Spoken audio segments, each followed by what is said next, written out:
上一集，浩梦影院的影片世界发生多起非正常死亡案件。嘿嘿嘿侦探社的程序员意识到数据库里的原始剧本被篡改，于是邀请虚拟侦探苍河来协助探案。带路吧，搭档。并将不同影片世界的角色召唤至登录大厅。你们好，这是什么地方？但角色们却失去了进入大厅前24小时的记忆。经过初步排查，凶手就分别锁定在各个影片世界中的何丧彪、大说唱、张鼓手、荣小美、熏童子、新调香、刘老爸当中。众人梦中的蝴蝶从何而来？我也梦到了这只蝴蝶，它为何能出现在不同的影片世界中？它这到底意味着什么？攻击豪梦影院数据库的人和蝴蝶又有何关系？这个系统又被攻击了，所以我们得赶紧找出 bug 的原因。蝴蝶改变了一直以来的人生的一个轨迹，而且是往改变的是往上走。它的目的究竟是什么？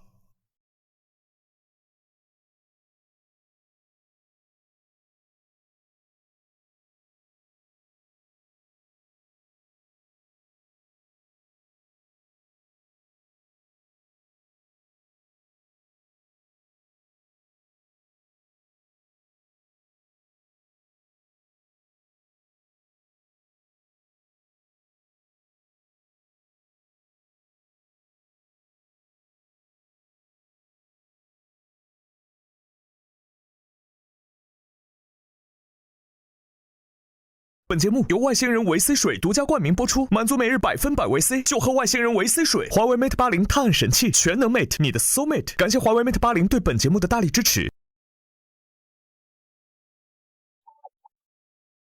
一整晚整理案情，吃不好，睡不好，身体真的吃不消。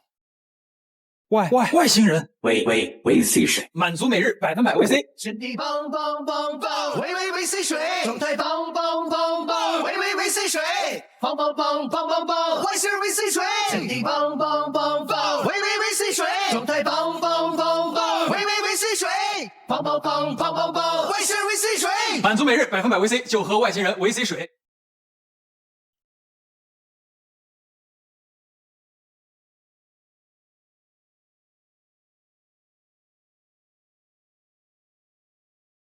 哎，有东西了吗？有了，我的螃蟹助手给我发信息了。螃蟹助手啊！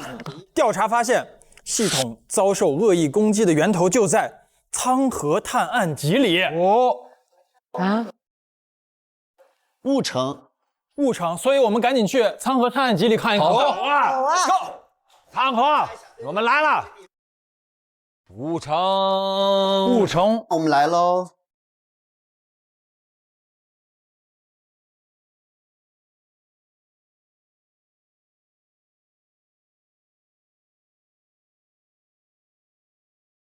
这是这本书的一个介绍。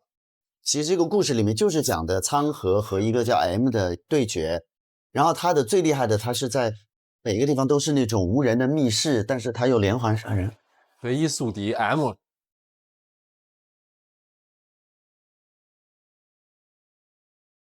系统错误检测到影片中的凶杀案消失。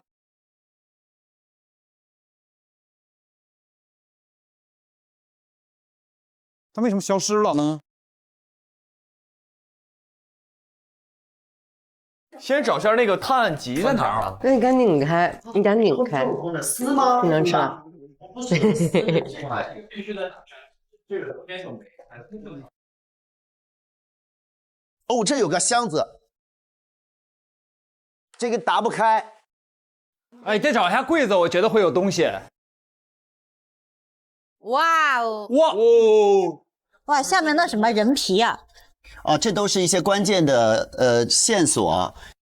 我们来看啊，这个是有没有戒指？血色烛台惨案证物烛台，血色烛台，这是香水毒杀用的重要的香水瓶，烟斗毒杀案，这个没有了，这被拿走了。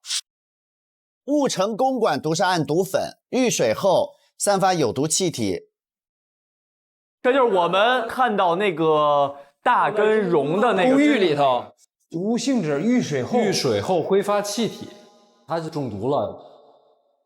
公寓里头放在分针上的那个，下面是不是还有一个被拿走了？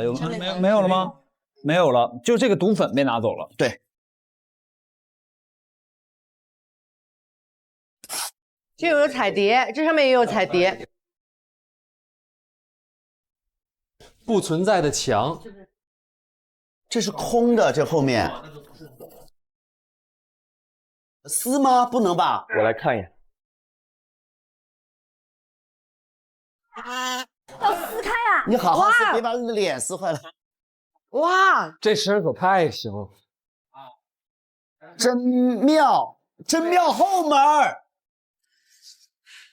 啊！还有什么东西啊？再往下撕。哦，钻过去是不是？小心手，再小心点。可以过了，直接可以过了。我进去看看有没有可以过的。哦，不行，这个开不开，就得钻进来。后门开了，什么东西？是什么呀？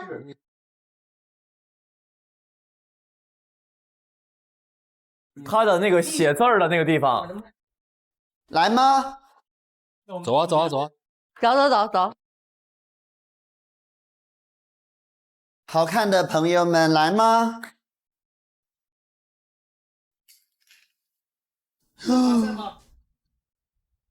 莫娜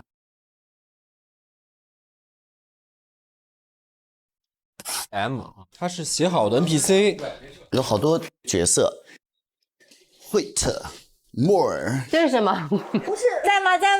来给你们看，拿给他们看。来，仓和载入数据莫娜，莫娜就是你啊！我是莫娜，对，你不知道吗？但是我现在没有莫娜的记忆。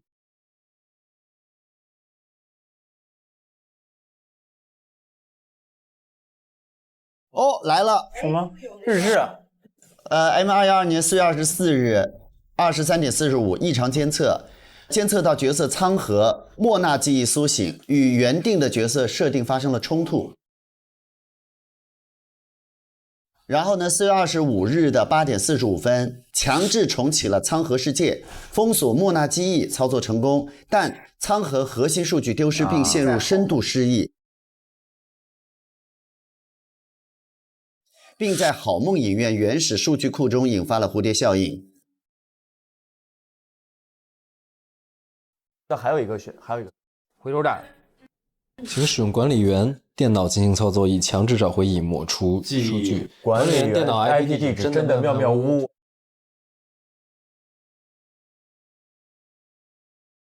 你拿到外面去看啊！走，这还有别的吗？这里还有别的吗？没有。拿到讨论的地方去看吧。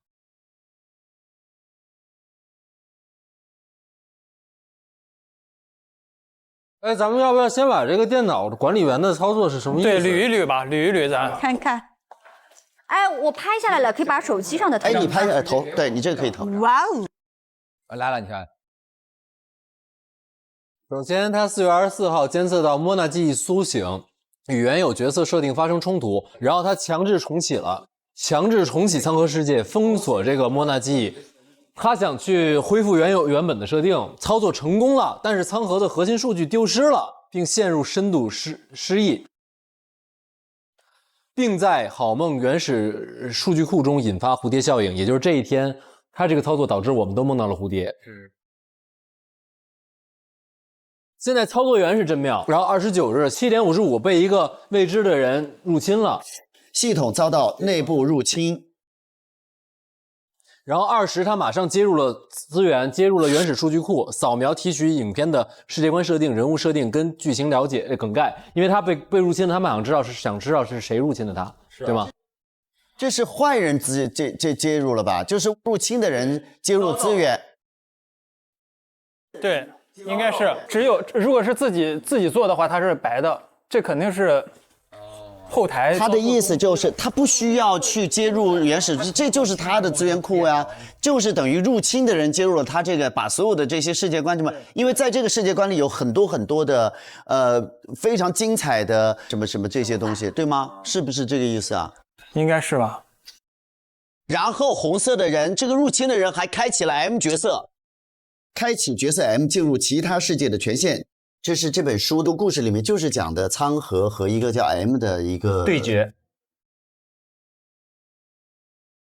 他可以进入目标世界，进入目标世界后可直接选定角色进行意识穿越。他要进入一个目标世界，就是他不能，比如说我进入到望潮玉，然后我穿越到张鼓手身上，不可以。先进入到世界，然后选角色。其实这个点是在于，你看这个入侵是谁入侵的？应该就是 M 入侵的。对，就是 M 进入到其他，就相当于他获得这个管理员权限，对，他可以进到任何一个世界观里边，变成这个世界观里边任何一个人。对，然后他把自己所有在这个世界里边关于 M 本人的全部抹除。系统错误检测到影片中的凶杀案消失。它是抹除 M 在苍河世界，也就是他原本来的这个世界。从此 M 就变成了一个透明人，他可以进入任何一个世界，替代任何一个人。然后紧接着呢，他想，因为他自己穿越进去之后，他想激活恶意攻击程序，就是让未来再有任何现实人类进入到数据库里边，自动发起攻击，把他给干掉。就是现实的人只要进来就必备这个入侵意识。也就是说，如果有现实的人类进入到原始数据库，就像我们这样，他就会把现实里的人类控制。但是呢，他这个程序被拦截了，所以呢，他入侵现实里的人类意识的这个行动失败了。就相当于这个恶意攻击被拦截，入侵失败，指的应该是陈进入到我们这个里边。系统正遭受恶意攻击，系统正遭受恶意攻击。此次攻击影响刚刚到达的7位角色，登录大厅前24小时的记忆数据已丢失。对，本来应该恶意攻击你，但是恶意的攻击被拦截了，就是相当于没有侵入到你的意识里边。对，然后但是你穿越过来的这一刻，导致了我们剩下所有的7个人24小时的记忆丢失。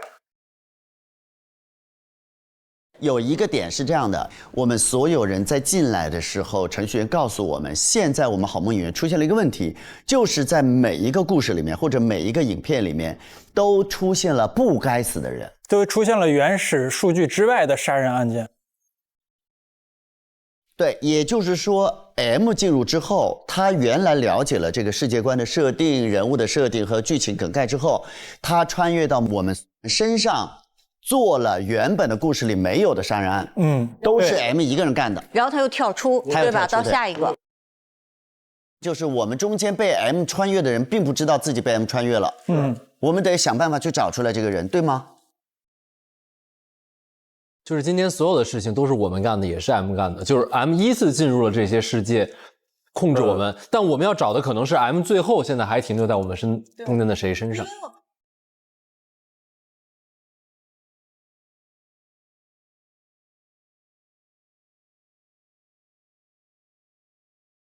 我的螃蟹助手又给我发信息了，哎，你看，真的，根据实时进度继续调查发现 ，M 已进入了其他影片世界啊，且每次跨越世界都带上了一件上一个世界的物品。哇啊！具体物品不明，我将继续追踪，有消息实时同步。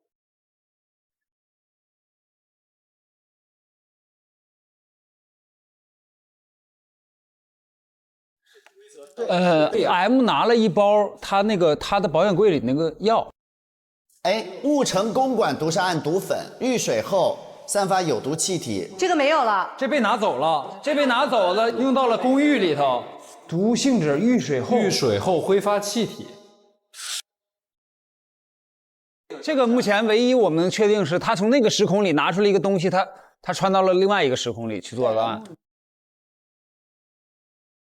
那有没有可能是那是说明他第一次离开5城进入的下一个世界是公寓？是公寓。对，对。他从这儿拿了那个药，然后到了这儿，长什么东西？再从这儿带着什么都去下一个地方。他是这样，他从这儿拿一个东西去杀下一个那个人，完从这儿拿一个东西去杀下一个人。这就是为什么我跟荣发现不了他是用什么炸的。对，对。那我们现在起码知道第一案就是雾城出来的第一案是公寓，雾城到鸢尾花。那我们是不是去鸢尾花看看他有可能拿走什么，去到下一案，然后对照每个案所需要的凶器。好，我作为一个实体人，我去真的妙妙屋探一探，拜托你了。好的 ，OK， 加油吧！加油！加油！好，加油！加油！程序员，你最棒！发挥我实力的时候到了。他走进了黑暗当中，黑暗吞噬了他的身影，他孤身一人走向真的妙妙屋。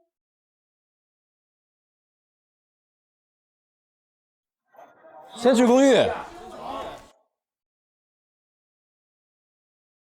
诶，结局不是我们举报一路逃亡，最后我为了保护男主被击杀吗？怎么真人剧突然挂了？这应该就是来体验故事的人玩完了出去之后，觉得剧情变了啊。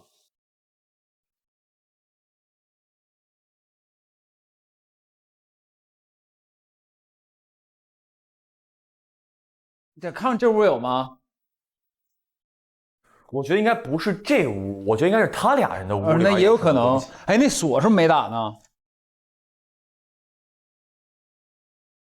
哎，这是一个很沉的东西。要钥匙。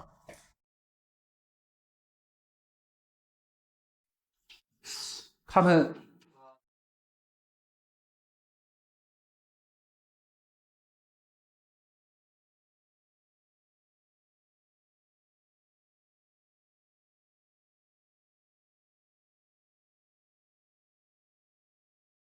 这没等投完呢，我就进笼子了。哦，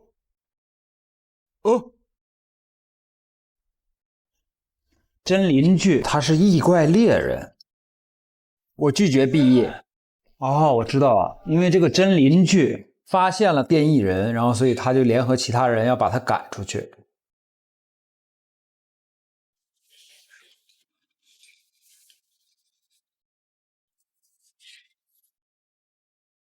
有东西，钥匙。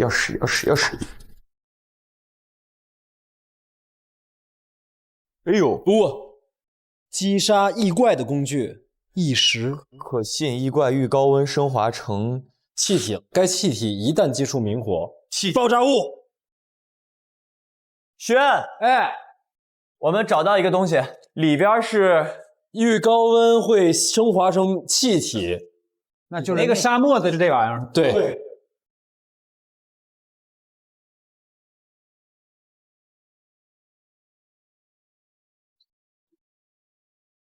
哎，他刚才没有这么多字啊。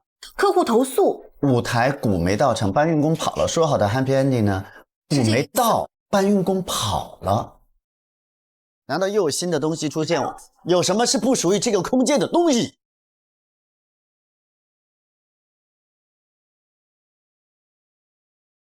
我们找到你们，找到他那个下一站了，吓我一跳。他在公寓那儿偷走了这个。一时可吸引异怪，遇高温则升华成气体，该气体一旦接触明火，便会引发爆炸。哦，那就是我们导致我们这一片的，就是里边一小块这样。啊，有是黑色的。我们有，我们看那个里面有。拿。哦，那就是这个。他是从哪儿扔进来的呢？那儿那个通风口。哦。这扔的这么准吗？这是这垃圾，不是他不用，他这样吸它，他原来吸到上面，然后他放扔进去，再放下来，然后就放到这儿，一点火就嘣就炸了。他没进来过，很棒很棒。那相当于公寓是第一案，你们这儿是第二案。他从这儿能拿走什么呢？我们在舞台上正在搜呢，想要帮我们一起找吗？不用，我们还有我们别的事。我们还有第二个。那你们去干别的事儿吧。哎，不是，等一下，我还想知道你们刚才所说的，它就是那个石头是吗？对。但是那个有一个问题哦，那个石头我们发现的时候，它是在桌上，只是这么放着的。嗯。跟那个垃圾桶没有关系，垃圾桶不可能把它炸的放到一个桌子上啊。不是那个石头，可能是散味儿、散香味儿的，跟那石头不一样。对，那个可能不是这个石头，因为这个石头遇到高温已经升华成气体了，所以不会有痕迹。对，这有55度。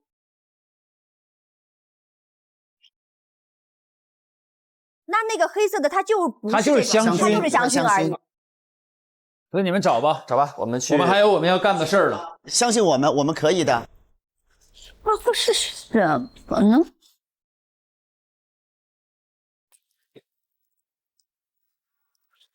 末日之声。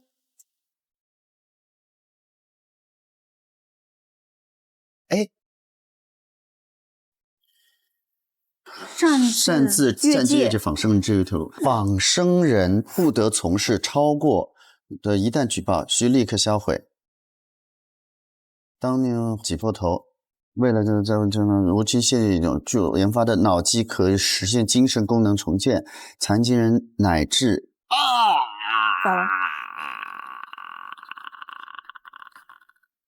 残疾人。这就是那个真，就是祠堂的那个，对，他从这儿把脑机接口带走，肯定脑机在真教授的身上没了。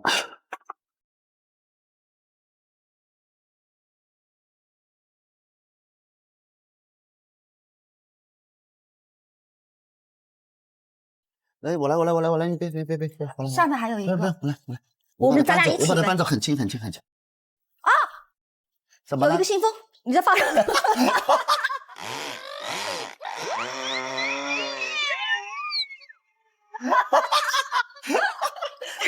了一圈，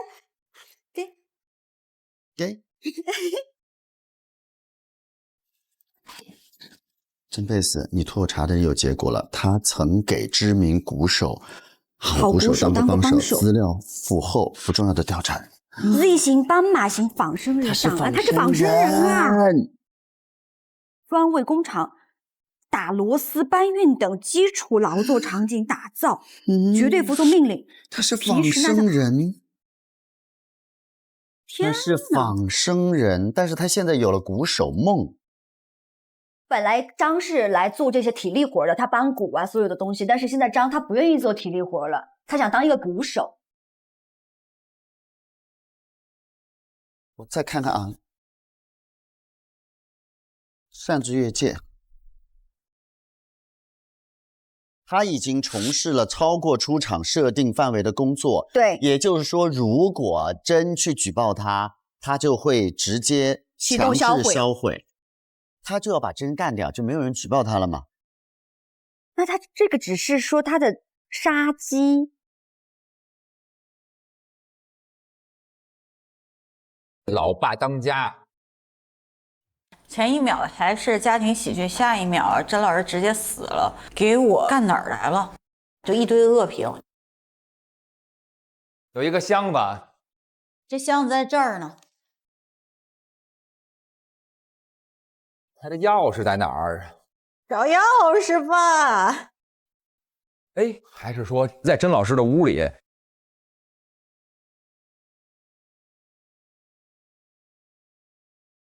哎，花瓶儿。啥意思？这水里看不出任何东西哈。从他那边偷出来那个粉，就是他们另外一个故事。对，也是那个嘴。所以他死也不一定是煤气、一氧化碳，对，是不是？对，这钥匙能放哪儿呢？衣服里没有吗？这衣服老感觉是有点东西啊。钥匙能藏哪儿？还是说这个东西能拧开呀？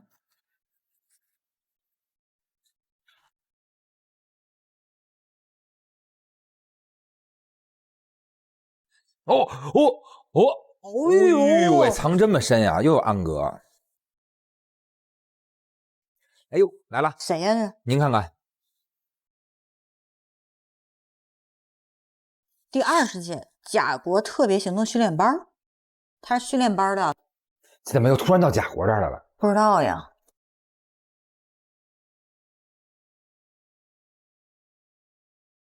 走吧，走吧。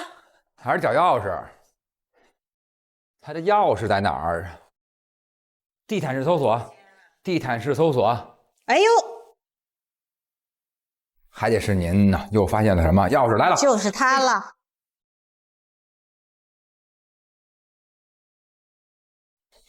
哟，哎，你看，说来就来，绅士来了吧？这么一个男孩，一个女孩吗？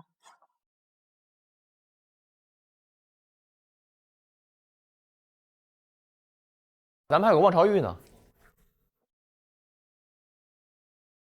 哎，怎么恶毒男二变成深情男一了？不该是何藏彪给我下药吗？我体验真卡内不是想被杀死 ，OK， 不该是贾小帅救下女主，两人回宫斗皇后吗？本来应该是何藏彪给他下药的。对，本来何藏彪是变了，因为你确实从那个里边而言，少爷像是一个坏人，然后纯情保镖像是一个好人，那就从这个故事里边就感觉很像是 M 穿越到了何藏彪身上，然后相当于把男二变男一。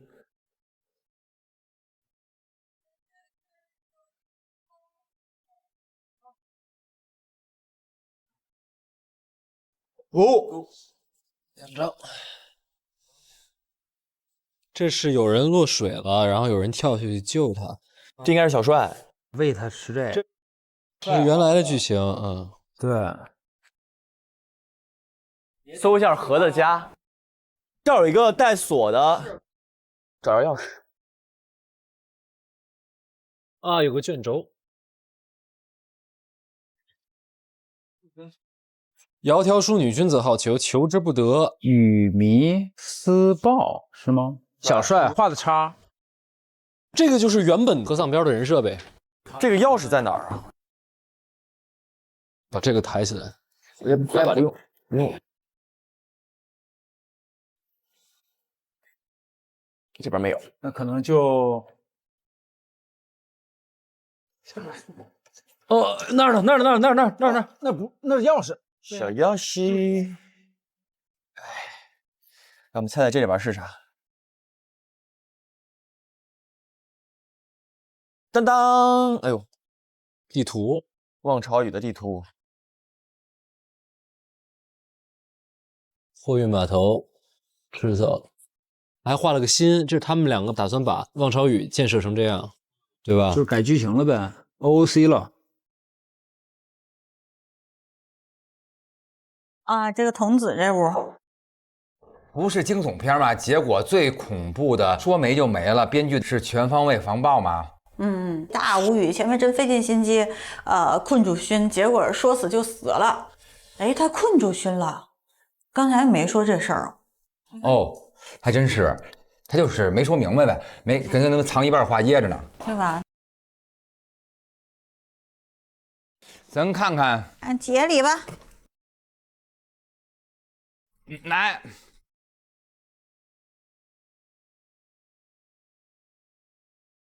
啥也没有。哦，你看看，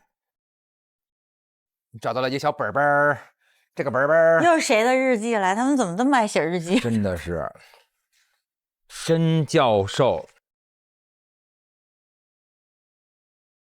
甄小娃竟然在童子请回答仪式中当场失控，抱头乱冲乱撞，人造童子这条路还是走不通啊！人造童子，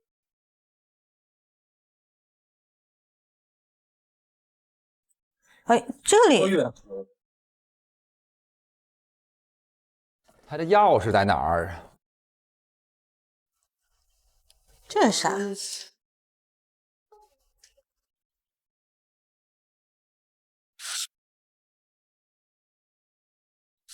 他就想站起来嘛。哦，他是怎么站起来的？或者是说他是不是被治好了？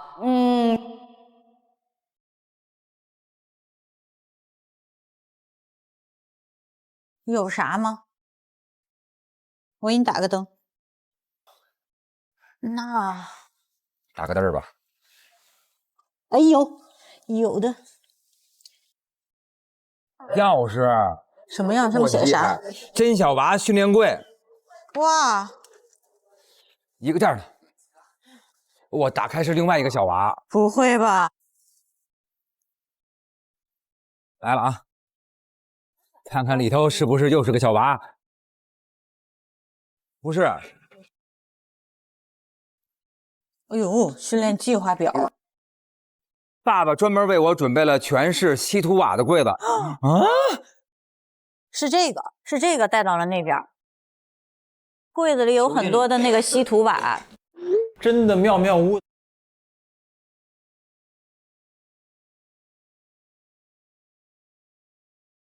大百科，我已经找到真的妙妙屋了，放心吧，谢谢你啊。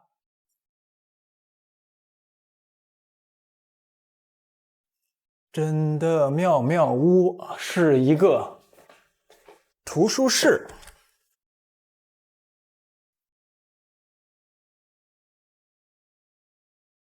哦，这就是仓盒是吧？看看这个真的妙妙屋有什么东西？好梦影院，真妙。密码，密码是什么？真的妙妙屋。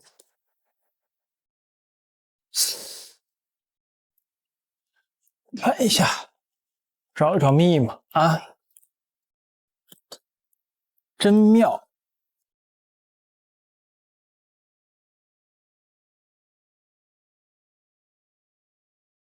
CH 等于 Z。这是密码吗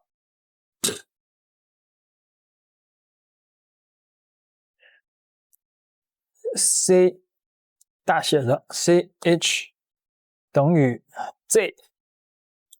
哦，进去了。数据恢复，先看一下。数据已恢复，请使用仓和世界的电脑查看。所以我现在要先找仓盒啊。谁来救救我呢？谁来帮我把这个密码破解了呢？哎呦 ，Hello，程序员，我刚才已经到了这个真的妙妙屋了，然后我用他的电脑恢复了数据，他说要用仓和世界的电脑查看，你看看你那儿能看到什么不一样的东西吗？有没有数据恢复的内容？电脑吗？对，你等一下，我打开。里面有一台 Pad 是吧？对。哦，我看数据回收站，哎，有了耶。4月25日，我梦见了蝴蝶，它让我看见自己无数次精心布局，却被仓和轻易识破。我用管理员电脑抹除了自己的虚拟肉身，选定拥有独立意识的角色作为宿主，进行意识穿越，署名是 M。啊，我明白了。这个 M 是一个虚拟世界里的，就是类似于一个 AI 一样的 NPC， 它有了意识，是不是这个意思啊？对对对。然后他觉得他做的这些案件都被你这样一个人物给轻易识破了。对。所以他就开始反击了。是的。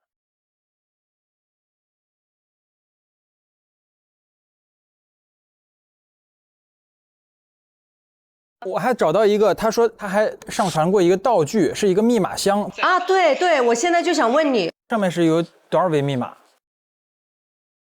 ？3位。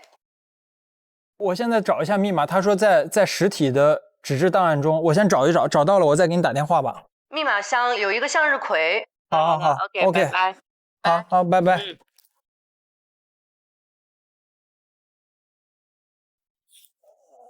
啊。纸质档案，纸质档案，哎，又一个柜子，哎呦呵，咦，哦，这不是向日葵吗？看一下啊，啊，这 restart 这是什么？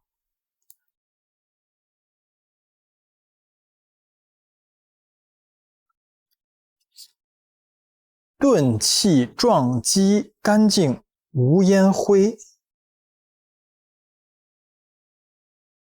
针孔推了一半的针筒。指压痕，舌骨骨折，这什么意思呀？这不会是密码吧？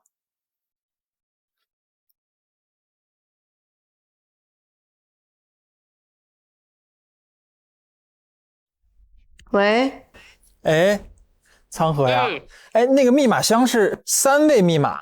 对，你看一眼啊，这儿。数字吗？对。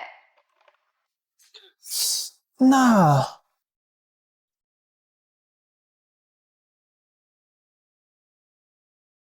哎，底下有东西，底下有个瓶子。我看见了，我看见了，我看见了。啊，瓶子，这个水滴，还有这个绳结。你看，毒药瓶、水滴和绳结是吧？对。哎，香水。我看看，有毒的茶水，死因。然后对应脚上的数字是不是啊？那你试一下，4、5、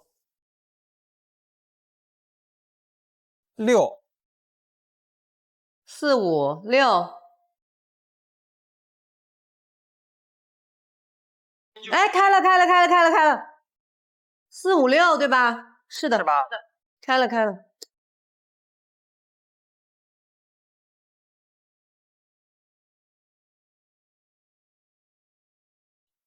好，我们去了真的妙妙屋，发现了2个东西，一个是它有一个上传的脑机接口，还有一个是已经上传过的一个莫纳的意识包。它有2个上传记录，第一条是 Restart 意识上传器执行记录，扫描目标莫纳的大脑皮层神经信号，将其转化为云端数据流，并同步至苍河世界服务器，在虚拟世界中生成 NPC 苍河。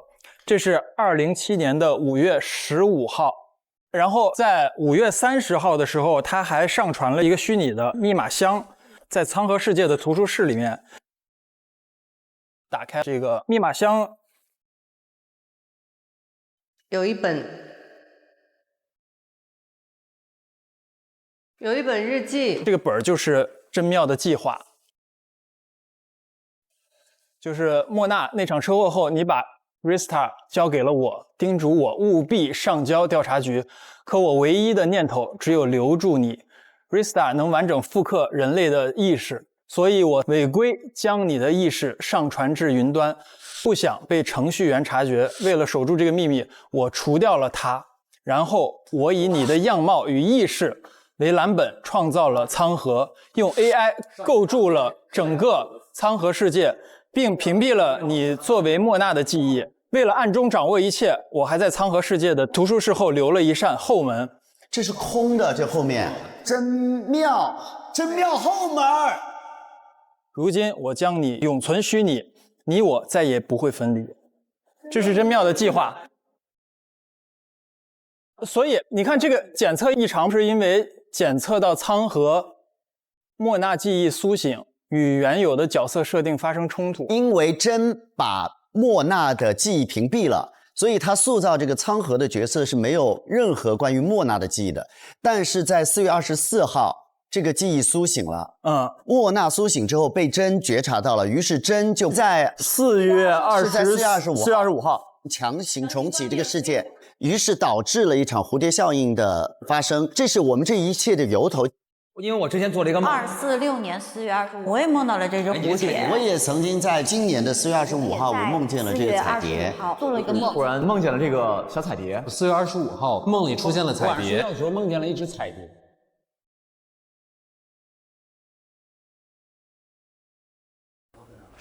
这个是什么意思啊？这个是诡计故事主角，推理小说。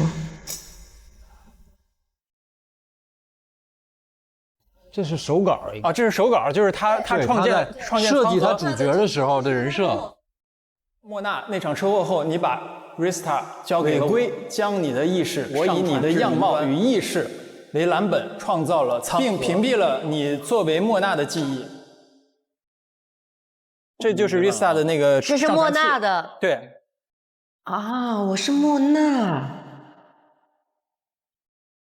最新研究成果报告可将人类意识上传虚拟空间，后患无穷。就等于说，他本来要交给调查组，他其实有私心，他就把他留下了。被真妙给收起来了。对。那我觉得我跟真的关系跟大家说一下吧。我现在知道我自己是莫娜。在我25岁那年吧，1992年。真妙找到我，他说他想创作一本自己的这个推理小说，然后我就跟他建议说，我们打破男性侦探的刻板印象，结合现实中优秀女性的这种形象，塑造一个独立又温暖又敏锐的女侦探的。所以他建议真妙创造了苍河这个角色。女侦探苍河，对。然后就是到了2007年，我盯上了这个涉嫌人体实验的天鼎集团。我发现他们正在研究一项可转移人类意识的 Rista 技术。那这项技术一旦被滥用呢，必将引发无法估量的灾难。我冒险拿到了 Rista 意识上的这个意识上传器。对，然后呢，我把它藏在我家中的这个床头柜里面，就想要上交那个调查局。但是那一天4月29号，我发现有人跟踪我。我仔细辨认之后，我确认他就是天鼎集团的人。然后躲避追捕的时候，我从天桥上跳下来，被一辆闯红灯的车给撞了。我昏迷了很久，我在 ICU 醒来的时候，真妙守在我的床边，我就用我最后一丝力气委托他去我房间那个暗格里面拿那个 Rista 的原型机，务必上交给调查局揭露真相。结果说完，我就陷入永久的黑暗了。因为你把这个卡片说的太清楚了，是干嘛用的？他一天正好给你用了吗？这不，哎，他这太那什么爱你，他太爱你了。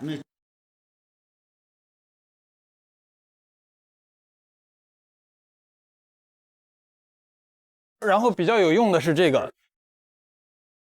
这是 M 书写的。对 ，M 写的，就是你看4月25日，我梦见了蝴蝶，它让我看见自己无数次精心布局，却被苍河轻易识破。近来苍河变得迟钝，如同失忆，这就是他被封锁了，是不是？我趁机在他图书室后发现了一间密室。原来我根本不是什么天才罪犯，只是虚拟系统里注定失败的 NPC， 而我的宿敌苍河竟拥有人类的自主意识。他的异常是创造者发现后对他实施了强制处理。我用管理员电脑抹除了自己的虚拟肉身，化作无实体可自由穿梭的幽灵。我翻阅好梦影院里各个世界的故事，选定拥有独立意识的角色作为宿主进行意识穿越。我在每个世界制造完美的不可能的犯罪，利用上一个世界的物件犯案，制造混乱。一旦现实中的人进入原始数据库，我就能趁机入侵并取代他们的意识，去往真正的现实。就是他本来是一个 AI， 但是他觉醒之后，他想做人。当我进来的时候，他也想攻击我，但是因为我是程序员，我是一个电脑高手，所以咱们进来的时候，他不是有9999次都被拦截了吗？对，他的情况感觉只是想把这里的所有的故事毁掉，然后让大家接受投诉完之后，接受投诉之后，程序员接受投诉之后，程序员觉得这个世界已经被所有的故事全部都坏掉了，我必须要进来看看到底怎么回事。人一进来我就立刻入侵。他其实想要做一个反向的上传，对不对？对。所以等于说他没有进入我的意识，但是他有可能留在你们各位某一个人身上。现在到最后一个人是谁？是因为他。但这里边有一条规则出现了，大家注意啊，这里边有一条规则，我会在每个世界制造完美的不可能犯罪，利用上一个世界的物件犯案。也就是说，他在这一个世界拿走东西，在下一个作案里边必须用掉，他不能把这个东西留到下关再用。对，他这个世界拿到东西，下一关就得用。那当然。然后我们就看这个女友有点冷，看看投诉是什么。结局不是我们被邻居举报一路逃亡，最后我为了保护男主被击杀吗？怎么真邻居突然挂了？本想感受一把生死的 BE 天花板，怎么直接没有了？等于是真邻居提前被干掉了，然后你们那一段虐的戏就没有了。哦，好事儿啊！观众不爱看，我活得开心啊。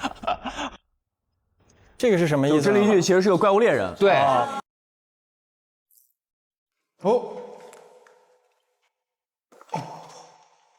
哦，他是异怪猎人。既然如此，别怪我了。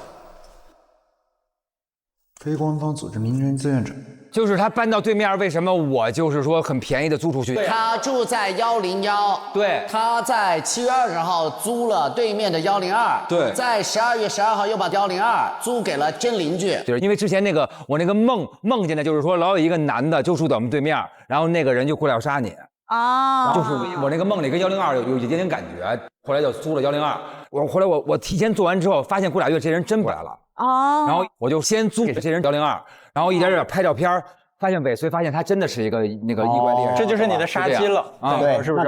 对，好。意外注射器。哎，里边有东西，里边有东西。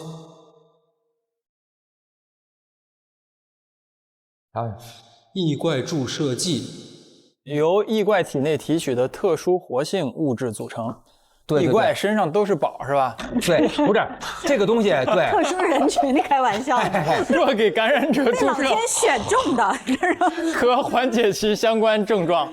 切勿给非感染生物注射，否则将快速全面激活其身体机能，24小时后异怪化。这个东西就是说，平时对于他来说就是一个镇定剂啊。可是如果不打在异怪身上，他应该就能激起来，就是24小时之后变成异怪啊。对，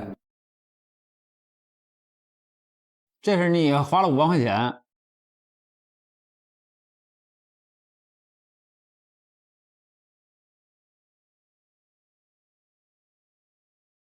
好消息，关于您上次配合我们做的血液检查有结果了。我们在您的血清中找到了一种特殊抗体，什么意思？我变成异怪了？不，您别误会，这是好事儿。这说明您对异怪的某种感染机制产生了天然的免疫平时刮痧刮多了，对对，就是爱能拯救一切。我特别好，我现在变成异怪抗体了，而且你的抗体可以制作药，把它给救回来。咱们家要发了，知道吗？就是他们找我这儿弄点血出去，治好多人。我现在1000块钱一斤，一斤不行，1000块钱1两。不行，那多吃点肉，你不能吃馒头了，从现在开始。我也说吃肉。通过您研究血清啊，就是找到特效药是吧？对，5万1支。就是用他的血清来研制一个药，对，但是要5万块钱费用，他给了。对。从你的身体里研发出来，还要你亲自花钱买啊？因为只能给他用呀。天使股。OK， 好，这就说明有了好消息嘛，对吧？对。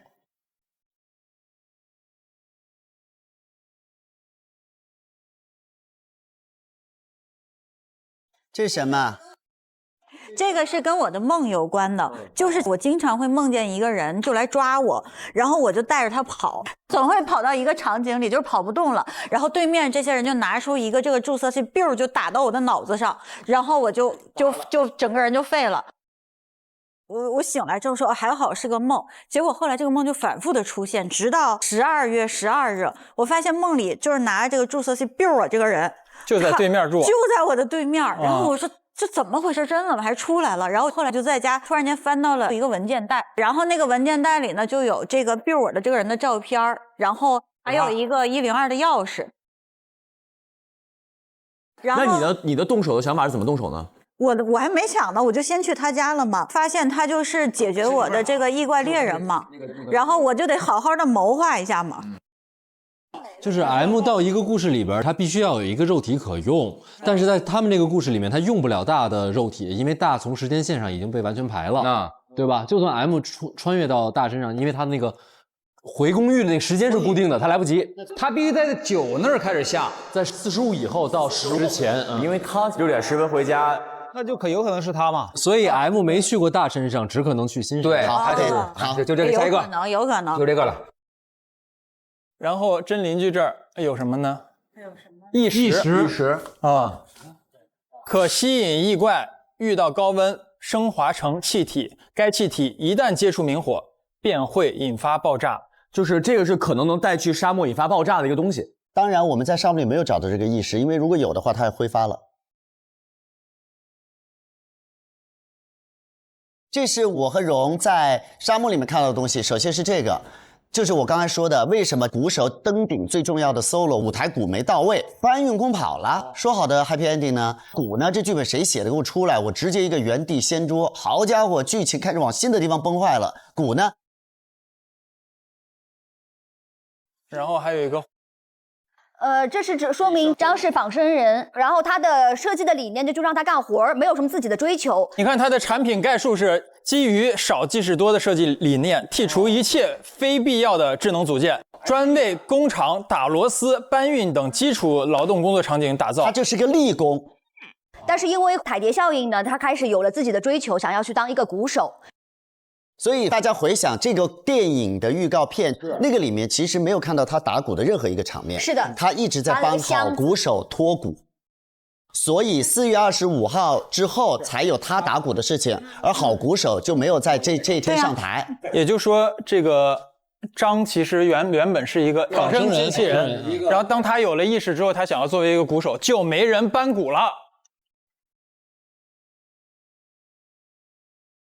然后真去调查了他，真知道了这个他的真正身份。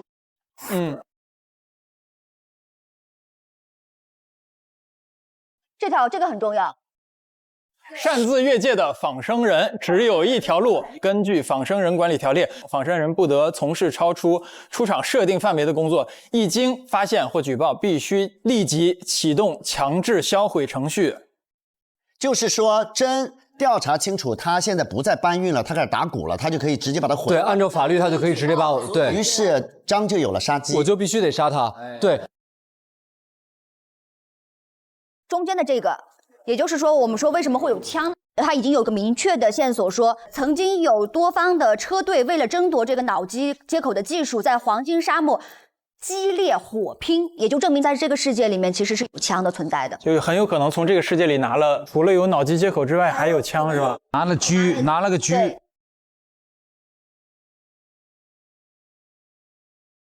那这个是什么意思呢？这个是我们找到了一个快递，下面有什么？哎，有一个快递盒，直接一拿就看到了。不重要的寄件人什么什么。收件人是黄金沙漠大帅哥，14点送达的。下2点。炸药。炸药就是有一个人买了一个炸药，这个炸药收的时间是2点钟，爆炸案呢是2点20发生的。他要运明火，也就是在沙漠上有2种可能，一个是异石，还有一个呢，我们发现现场有人买了一个这实体的炸药。首先第一点，异石不会被防爆测出来，因为异石是在沙漠那个世界里没有的东西，他也不知道那个是会炸的东西。但是事实上不是因为它炸的，对，因为如果它炸的话，现场是遇高温成为气体之后一点就着，那么也就是说真在点烟头的时候，点烟的时候就着了。是的。可是这个是用明火弄到那个垃圾桶里面，明显垃圾桶是从内到外被炸坏，主要是有烟灰。如果是投异石的话，也不需要移动垃圾桶的位置了，因为异石扔进去就变气了。对，所以大家更倾向于是炸药，对吧？对。好，那这个焰火鬼谈的投诉是，这不是惊悚片吗？怎么最恐怖的说没就没了？编剧这是全方位防爆呢？天生下肢瘫痪的真居然原地康复，前面真费尽心思布局困住勋，结果说死就死，剧情崩得稀碎，就是他对于这个结局也不满意啊。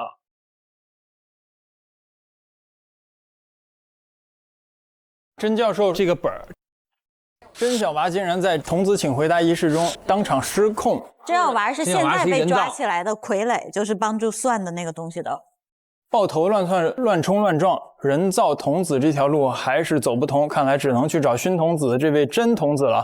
如果熏童子再失败，我就再造牛童子、马童子、羊童子，无论如何我一定要找到童子之力。哎，是不是就说明现在那里面没有人造童子？现在没有了。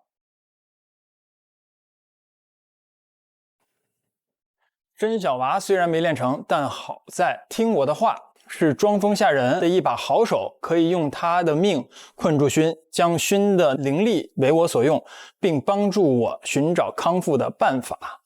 所以他还是要找康复的办法。就在展的前一天晚上，我做梦，先是梦见这只彩蝶，然后我就梦见我在举行仪式后呢，甄竟然和我说我杀了一个人啊。因为我是能有这个童子之力的，所以那天我就在家问了一下，我说这个灵异事件到底是真的吗？他说不是。在那个童子殿上，我说这个灵异事件到底是真的吗？确定的，肯定的，对不对？对。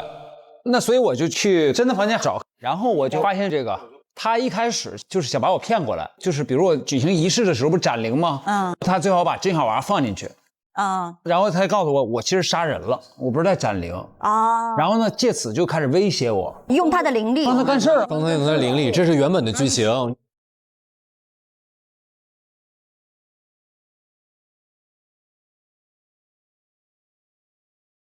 这什么意思啊？就是甄小娃被关在了一个柜子里，然后那柜子里有很多的那个稀土瓦啊，然后这里有稀土瓦是吧？是。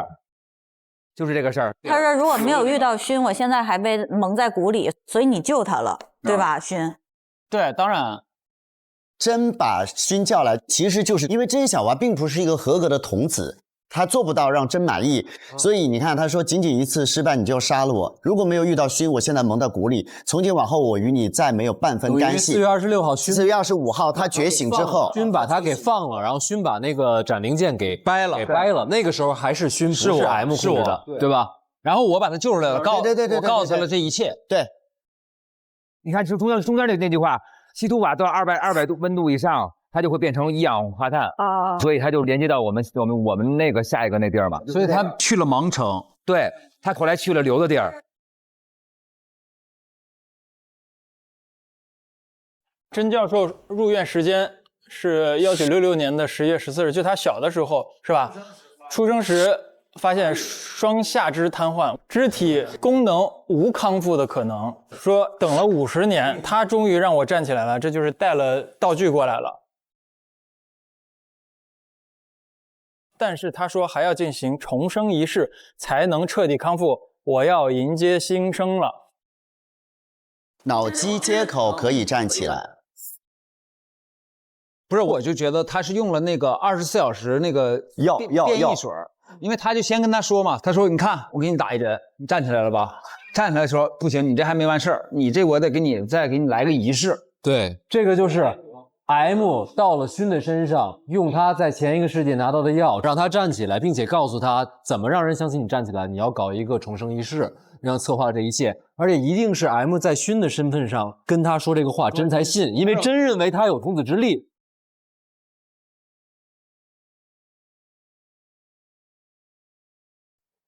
好，看看老爸当家的客户投诉。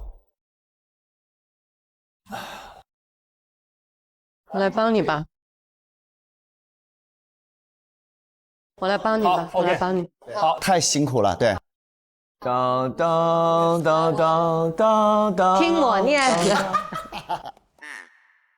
男主被夺舍了，家也不回，娃也不管，跑去邙山唱友谊地久天长，被人跟踪一路都没发现，这智商也配当主角？给人跟踪？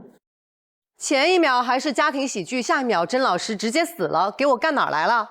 哦，真有人觉得这个是喜剧。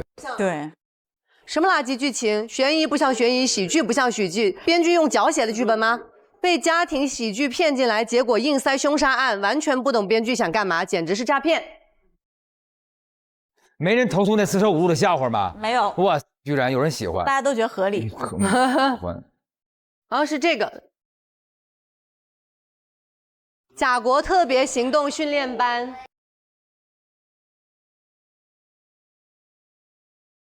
这是一个电报一文单，255年7月6号的4点30，照片信息已确认，刘老爸就是解密专家啊！解密专家，对他把解密专家是我挑了一个11号宝贝，将宝贝伪装成假文物携带南下，所以真亲戚是专家。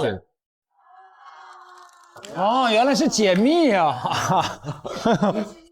你知道有多少人为了保护你牺牲了吗？我知道。天哪！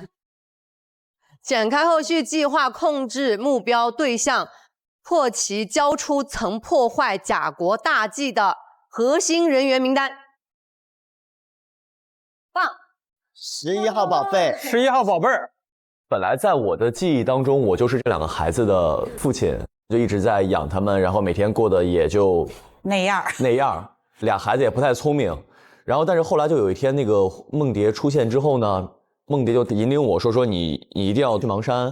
然后呢，我就坐着车去芒山了。到了那儿之后，看到有几个无字碑，然后我看那无字碑之后，我就突然就回忆起了所有的事情。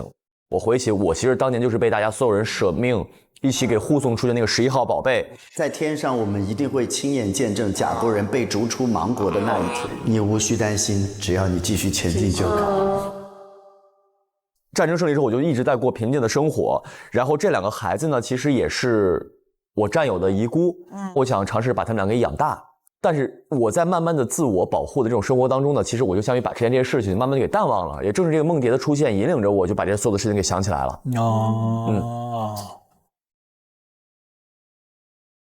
刘老爸，来看一看2个宝贝，好可爱，好帅和好美。他们是烈士遗孤，对吧？郝家村好帅好美啊！对，刘老爸的日记本。最近家附近出现异常电波，与我当年破解的甲国情报波段高度相似。难道附近有间谍活动？必须查清楚，绝不能让孩子受到任何威胁。对，所以体育老师是间谍，他当老师只是个幌子。对，我估计他发现了真的身份，真其实就是那方的间谍。对，然后真也发现了他是这个专家，然后他先下手为强了。这就是他杀机。他在芒城拿了什么？这张照片就表示在芒城有可能会有枪嘛？对。接下来到谁了？望潮宇吧。望潮宇。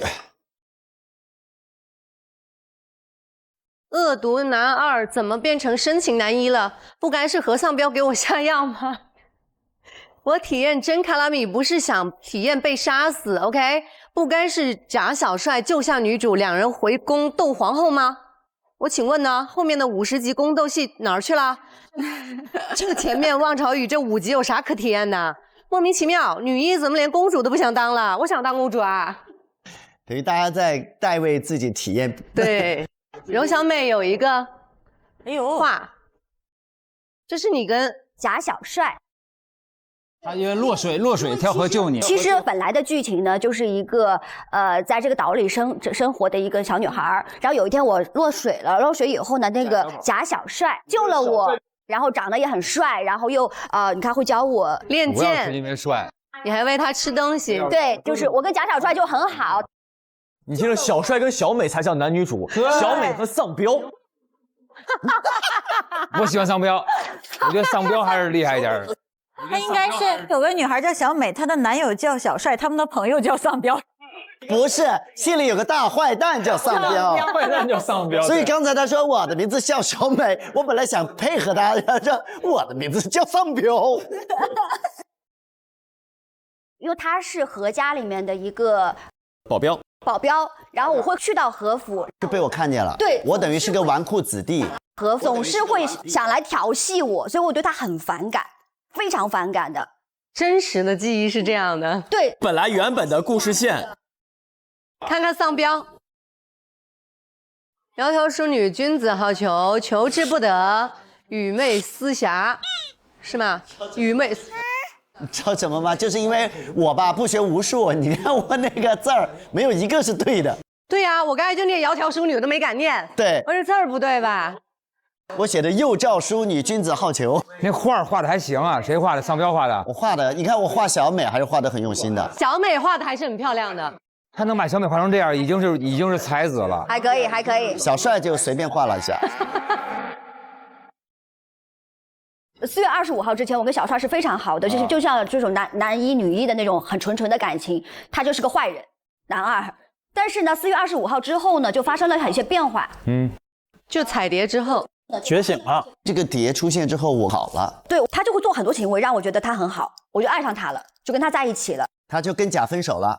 这么快？谁对他好，他喜欢谁，就这么点事儿。这什么呀？这是望潮宇的规划图。这个就是我们在梦见彩蝶之后，我跟小美我们俩规划的未来望潮宇的未来商业规划图。我很爱这个岛，我想留下来，好好的把这个岛建设得更好。我们在每个地方都有一些想法，然后希望一步一步把我们的望潮宇变成一个最美的家园。然后我们俩为了约定好要做这件事情，我们还摁了手印，你们没有注意吗？注意到了，2个手印，对，是心形，锁死，是这么摁的。哦，哎呦，丧标这回成功了。小帅，那儿下面有个东西，有本书，看见了。真卡勒密给了我迷情合欢伞，并嘱咐我在宽衣解带时注意他有没有什么随身物品。我将合欢伞撒在了他泡澡用的花瓣里。只要生米煮成熟饭，荣小美就永远属于我了。你要小帅其实是缺的，彪子其实不错。小帅怎么会是这样的人？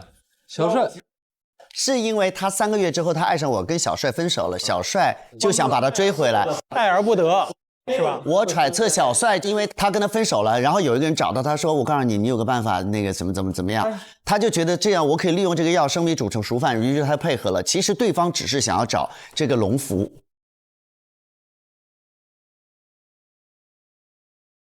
这就是那个迷情合欢伞。这个不错，可以扔了。这个就是如果吃得多的话会直接死，嘴唇会是那个桃色。我屋也有樱桃红，大根新的那屋也有樱桃红，有2个樱桃红。哦，桃色。我们知道 M 把上个世纪的道具带到了下一页，盘吧，朋友们。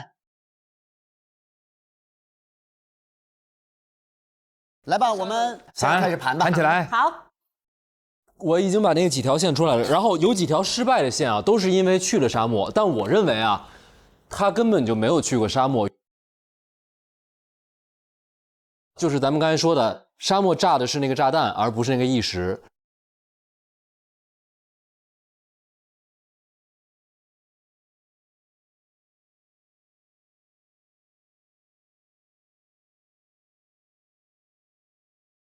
我跟大家同步一件事啊，我的螃蟹助手又给我发信息了，来了，已经查到 M 的踪迹。M 通过意识穿越，依次到达了4个不同的世界。就去了4个。那就没有你那个。你对了，就是没有沙漠。棒，这么厉害。但具体的路径无法确定。由于 M 恶意攻击失败，此刻他的意识已沉睡在某个角色身上。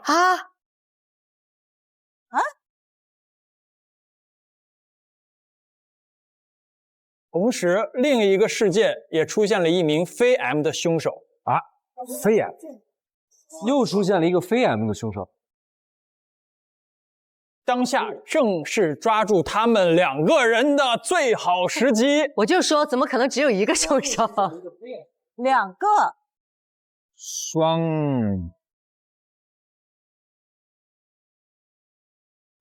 沙漠就是张和谁？我和朱畅。对，你和朱畅里面肯定是你嘛。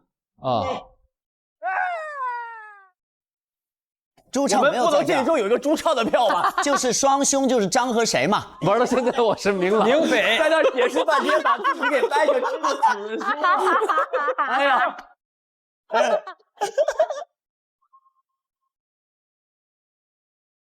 他没想到有螃蟹，笑死！张的心态已经崩了，开始在那假装忙。现在能走通的去4个点的设定只有2条线上，他可以直接先去忙。他可以拿着那个在雾拿的那个毒，先去盲把那个流毒了，变成粉红了，流毒了，然后再盲拿枪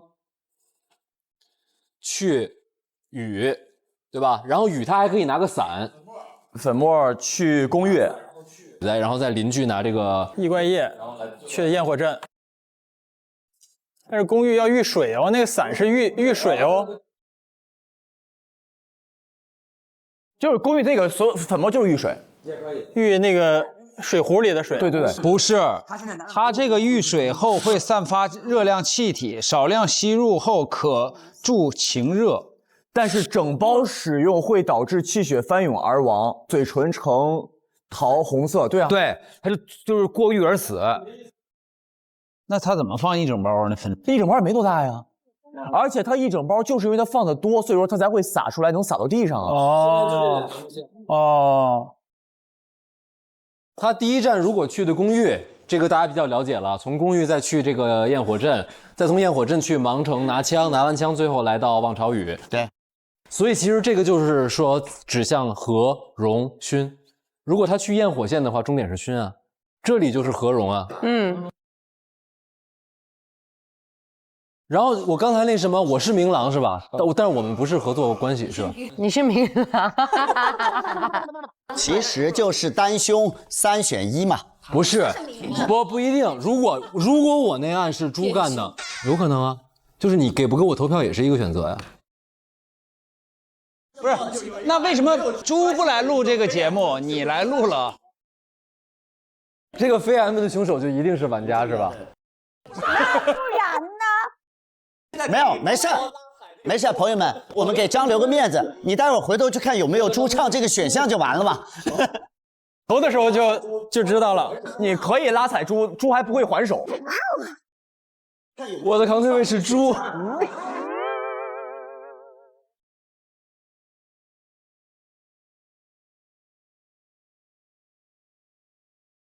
我还有一件事情是你们两个那个里边一定能排一个。因为它有一个水流的事情，一定有个初始点。对，你们俩有个水流，水流那题抛尸的时候能排掉一个，因为相当于一个飘来飘30分钟，一个飘来飘50分钟。啊，晚上10点，他9点半结束，刚好呀。9点半结束吗？正好。9点半结束，马上去抛尸。我来得及。容是30分钟吧，是吧？对，那就刚好。他是刚好，但是卡的是不是太死？太死。他结束巡查还得去杀人，杀完人抛尸。刚好卡30分钟，是不是有点？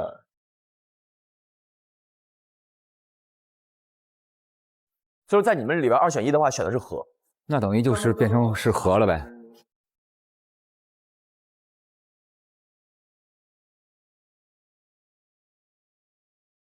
不是，如果他21点半，他们分开的位置是在起点码头呢，他甚至连这半小时飘的时间都不用呀。不。这个尸体并不是到起点码头之后就不飘了，它到了起点码头之后，过了半小时，它会离起点码头更远的，它是洋流会一直流。你的所有的点都是根据他住的地方来算杀的地方、抛尸的地方，对不对？但现在的这个证据只能证明他9点半的时候结束了巡查。他如果抛尸的点离这个捞尸的点更近呢？没有人规定他必须在家里杀吧？可以这么说，这么说是没有问题的，是吗？我就是说这个点嘛，没有人规定说我跟荣都必须在自己的住的家里，比如他必须在海珠路的制造所杀一个人，在那抛。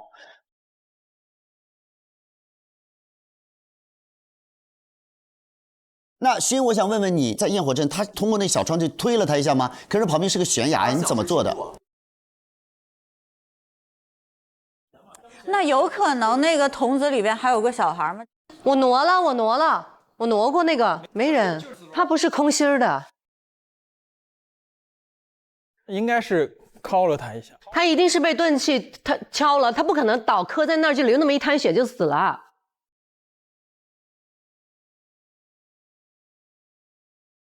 哦，血，他把脑袋伸出去了，完了砸他，拿石头砸他。就是我一开始我说给你打针，然后把你这个病给你治好，但我现在呢不成功，就还有我还给你做一个，你还必须要做一个圆满法事啊！你看我现在我让你站起来了，你就知道我很牛了，对吧？你应该充分的相信我。然后我说这个仪式需要什么？需要怎么做？需要怎么做？那因为我没有在那个屋，背他的也不是我，所以你看到是枕头和那个东西凑到一起的，所以这可能是之前的一个步骤。说你先背到那儿，然后冲着那个窗户的地方吸新鲜空气。所以这个位置是必须他要去的，对，不存在意外，只是他怎么弄死他。对，但是外头是个悬崖，外头如果是个别的，他拿利器推他，使劲捅他，我觉得都有可能。但是外头是他就说是悬崖，他的作案手法是什么？他有可能趴在悬崖上面，趴在屋顶，从那个洞里捅一个啥东西进去吗？他就唯一有可能就是屋顶，那没有其他可能了。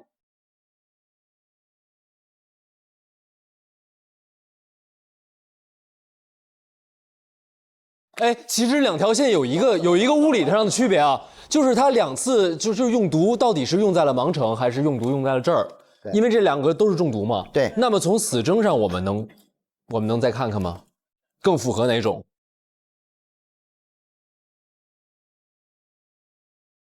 我的点是在于存在从雾都拿一个遇水的东西去盲城这个概念吗？雾都怎么可能去盲城呢？雾都怎么可能拿着那个药去盲城？去盲城怎么用那个药啊？放在水壶里啊。放在水壶里，放那个花盆里。水壶里一沾水就它不是温度啊，它是一沾水它就挥发了呀。它一沾水它就死掉的情况下，我怎么着？我关门还是怎么着？我捏着鼻子，嘚儿。你说的对，因为他从雾都拿到那个毒，是一遇到水立刻就生效，躲不开哦，躲不开，没时间走。对啊。所以说不存在雾都去盲城这个选项，只存在于一条雾都去雾都一路拉到望潮屿。那就是何和荣，对，那就是我俩了。随便投了，去吧你，投一票自己，然后再投一票何和荣。投票自己，你不投票，他不触发下一个，就完全就把他就排了，把你排了吗？没有线走不了我这儿啊，因为它是遇水后散发有毒气体，吸入不好意思，排不了，吸入后5分钟起效。对呀，它有机会走，但是瞬间就挥发5分钟啊，瞬间。它可能也确实存在一个选项，叫我封死那个地方，你进去躺下，我放完我进屋。存在吗？存在，也存在。比如它有5分钟延时的话，你又回来了。不，侦探，听一下公主说话。怎么？你说在吗？就是关于那个洋流的那个事情啊，那个时间，你们的那个时间，如果是用枪的话，我的时间都是非常紧俏，对不对？一定是枪吗？我刚开始觉得可能有什么剑呀、弓箭，在我的空间里面，上面他写了一个既可高温对，也可高温锻炼。有可能是把冷兵器加热，带着温度的武器。那如果说要锻造兵器攻击，那我的时间是根本来不及的。没锻造啊，谁锻造了？你用的枪啊，用的是枪。但不对，等一下，不对。盘一下的话，你们2个就变成那个没有 NPC 进去的人了。因为 M 要拿着上一案过来的东西来你们这儿杀人 ，M 拿你们所有的现成的东西，然后把人给捅死了。那就意味着我们这才是 M 没来过的地方。对喽。所以 M 去到了沙漠。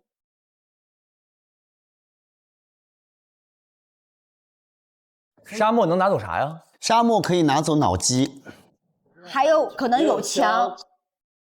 他用不上脑机啊，他用得上脑机啊。他不用脑机的话，因为按这个排法的话，就相当于那这个意识怎么办？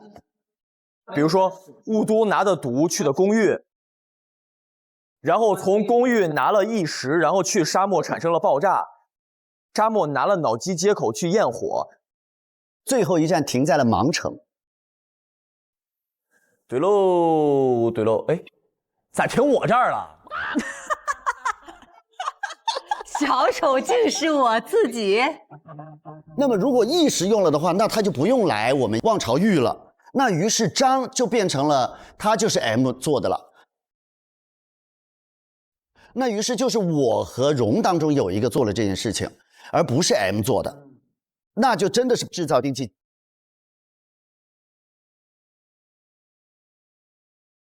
那个荣他那个时间他还有一点点时间线，只是因为那个时间特别太紧张了，是不是？不是锻造定期荣就不存在作案时间。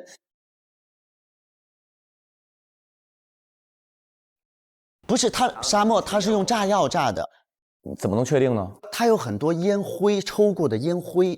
不，我是觉得那个垃圾桶不是刚才我们说了吗？它必须要点燃之后进去之后它才能炸。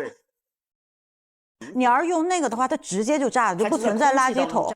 它是在空气当中炸了，那个意识根本不需要扔到那个垃圾桶里。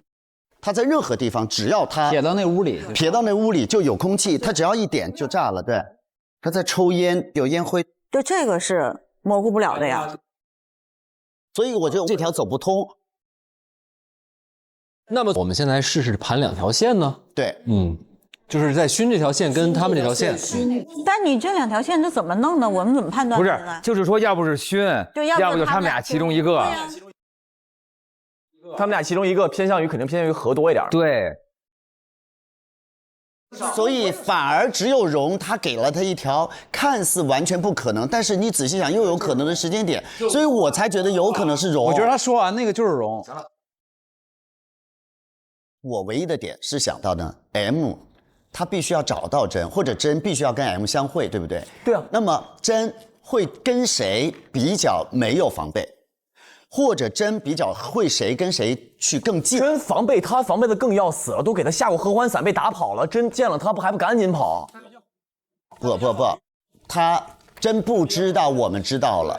白天真还跟他约了，去谈制造局的商谈，因为真是买。但是你去了他的家里。对，我去了他家里，但真不知道我去了他家里呀。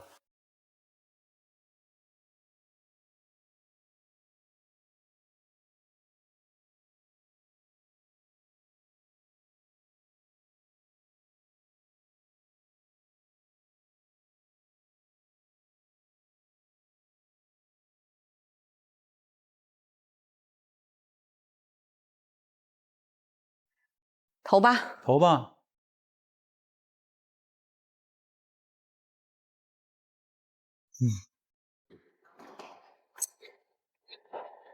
其实 M 还是可能走沙漠这个路径的，因为沙漠那个意识跟原本的爆炸物都会一起爆炸，而焰火那边是必须要有能让针站起来的东西才能成立，所以他必须拿走脑机接口之后去焰火小镇，在小镇拿到的是稀土瓦，稀土瓦之后去盲城，落点就会落到刘的身上。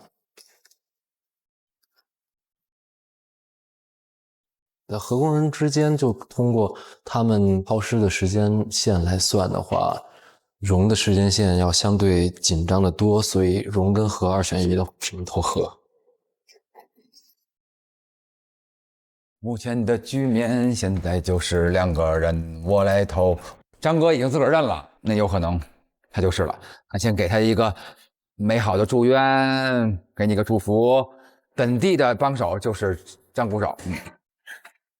还剩另外一个 M 它就是在和勋或者荣中间。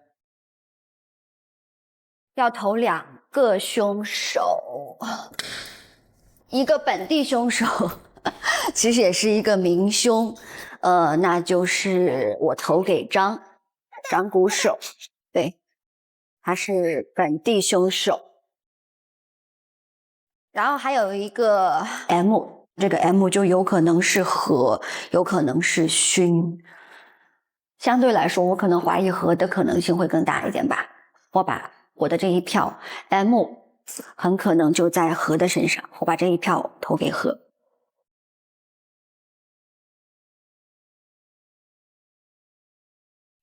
好，经过一系列的推导，我相信张鼓手是非 M 的本地凶手。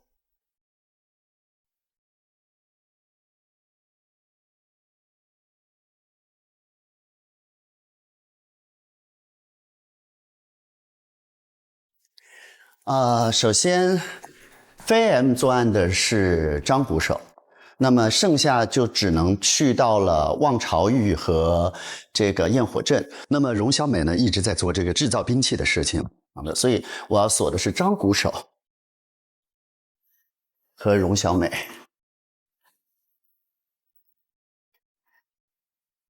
因为刚才的票型盘出来就是几组人选，一个是张和荣，还有另外一个呢就是勋和张，所以一票要挂给他。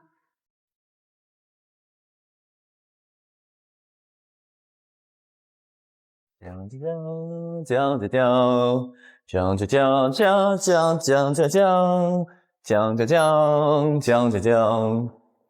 首先逮捕自己，把自己给聊成了，对吧？铁胸卫的张鼓手，玩到现在我是明朗。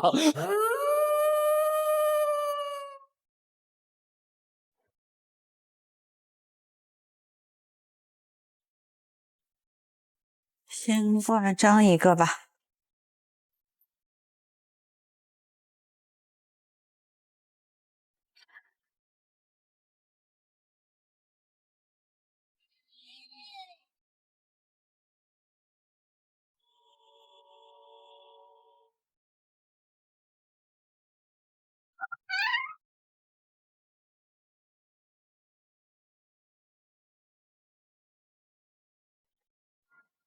友谊终究不相遇。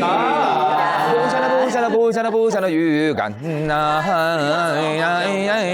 没有这么茫然无助过。对呀，最好咱们9个人投的都不一样，那才有意思，对不对？玩就玩个有意思，对有什么用啊？来，走你。互联网土法综艺《大侦探11季》第12案中，谁是连环犯案的 M？ 谁又是本地真凶呢？我本地人，本地真凶，是不是就是因为他误导了我们所有人啊？他误导所有人，把自己给误导进去也没有必要啊。大家一共投出了3个组合，3个组合分别是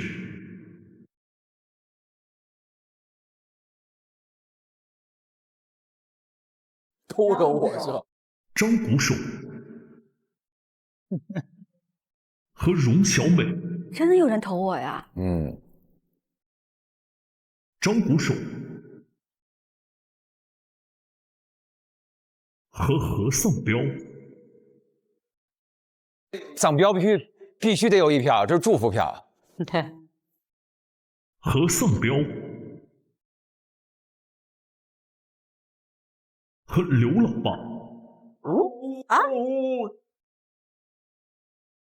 哦，这个厉害，这是你干的吧？牛哦，这勋1票都没有啊，没人投我啊。张鼓手投给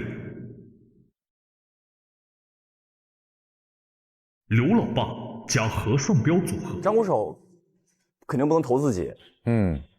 何丧彪投给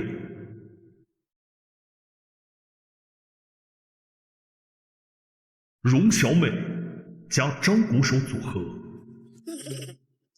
荣小美投给何丧彪加张鼓手组合。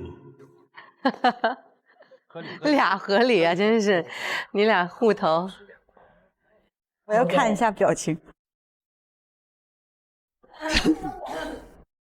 勋投给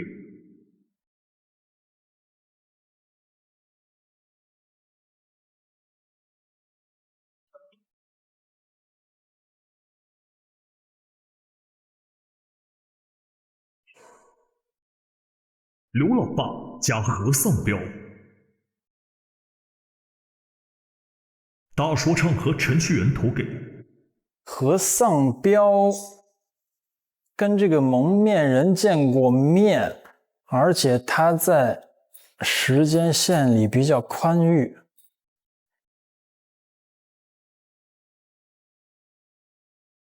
M 他就是在何勋或者荣中间，既然我完全不知道要怎么投，我就给何老师送上一份祝福。何丧彪这个名字我就喜欢，丧彪。何丧彪加张鼓手。Yes， 这名儿必须得配一票，是不是？刘老爸、欧侦探和新调香投给，只能是荣。何跟荣，我觉得荣可能还是会更像一点。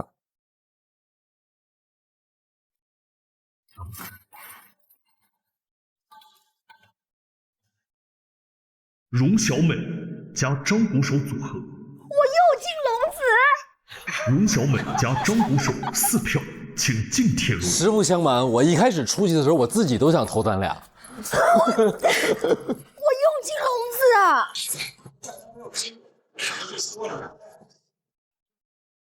荣小美是 M， 和张鼓手是本地凶手，这个组合究竟是不是正确的组合呢？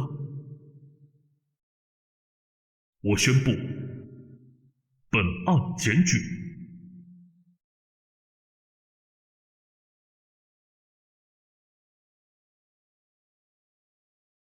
失败。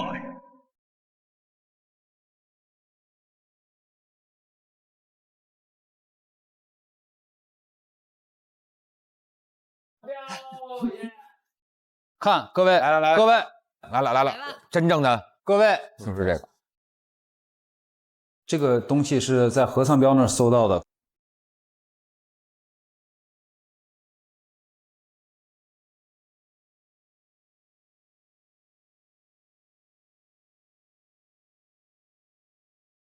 湿粘土隔热，可以烧热，就可以致死。就是加热是变成，这是真的，对不对？他不对呀，来吧。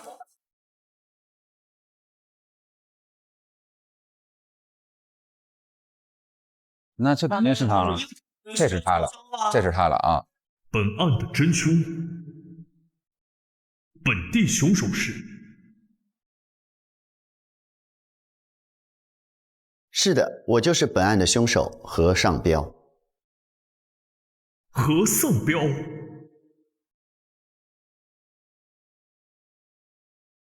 真正的 M 是。还装，受不了这个人了。刘老爸。朋友们，给大家表演一个魔术。哎，我脑子怎么进水了？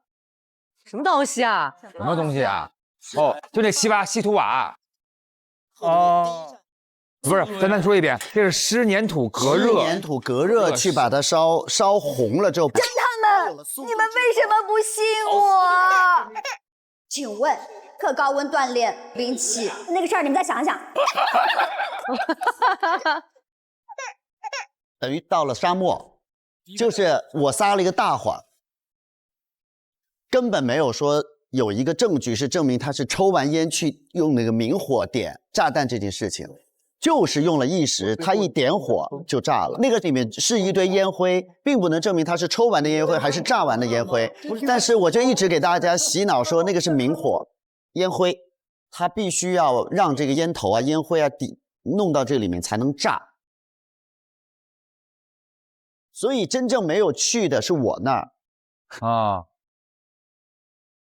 就是 M 用了一时，我撒了这个谎。其实这是我的关键性的证据，这是他烫伤的。哦，好吧，我们有请郑小宝送上徽章。郑小宝，谢谢小宝。哇，哎呀，好帅呀！哈，蹦蹦跳跳就来了。谢谢甄小宝，谢谢小宝，辛苦了。谢谢小宝。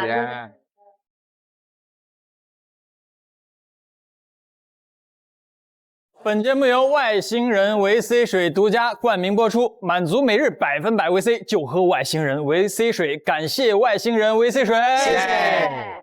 华为 Mate 80探案神器，全能 Mate， 你的 Soul Mate， 感谢华为 Mate 80对本节目的大力支持，谢谢。看大侦探，追剧情，玩百变大侦探更上瘾。本节目由剧本杀 APP 百变大侦探赞助播出，谢谢。小布米让爱与科技一同成长。本节目由松岩动力赞助播出，谢谢。好的，朋友们，期待我们的收官派对吧！拜拜，谢谢大家，谢谢。好，那真相已经浮出水面了。那接下来我就要回到现实世界了。回去之后，第一件事我会修复防火墙，第二件事很重要，我会给各位保留你们的权限。未来我会约上我的朋友跟你们再会一会。所以大家回到各自的世界中吧，期待后会有期，后会有期，拜拜，后会有期，走吧。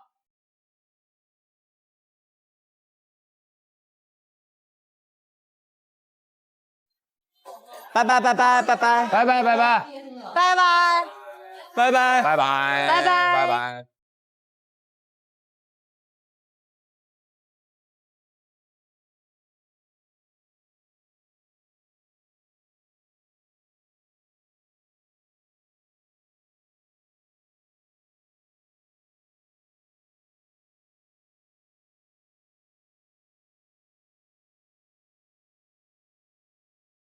大白吧真相，欢迎来到大侦探合议庭，我是主持人小七戚思君。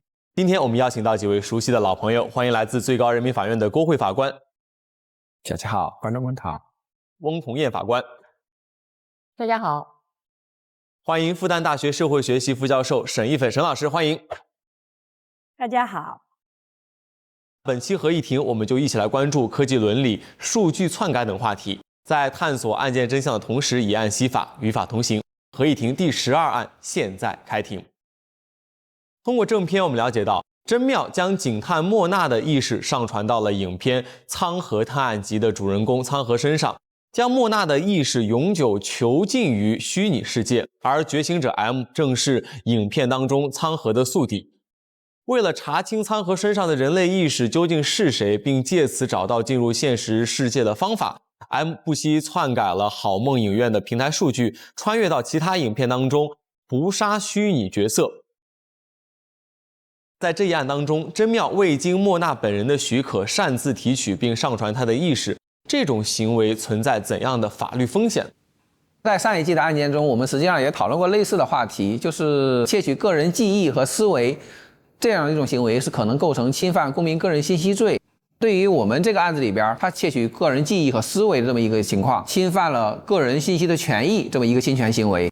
虚拟意识显然是涵盖了关联主体的个人的敏感信息的。根据我们国家的个人信息保护法，没有获得信息主体对于敏感信息处理的明确授权的情况下，擅自提取、存储这么一些行为，实际上是侵犯了公民个人对于自身信息的控制权。最近大家也关注到了，很多网友都在有一波养龙虾的热潮，他们通过向 AI 智能体分享自己的经历，传递自身的世界观、价值观，让 AI 变得越来越拟人，甚至成为个人意识的这种模拟载体。这也让我们感受到了人类意识上传到虚拟世界，好像正在从某种科幻的构想一步步的接近现实。所以这种现象，沈老师怎么来看呢？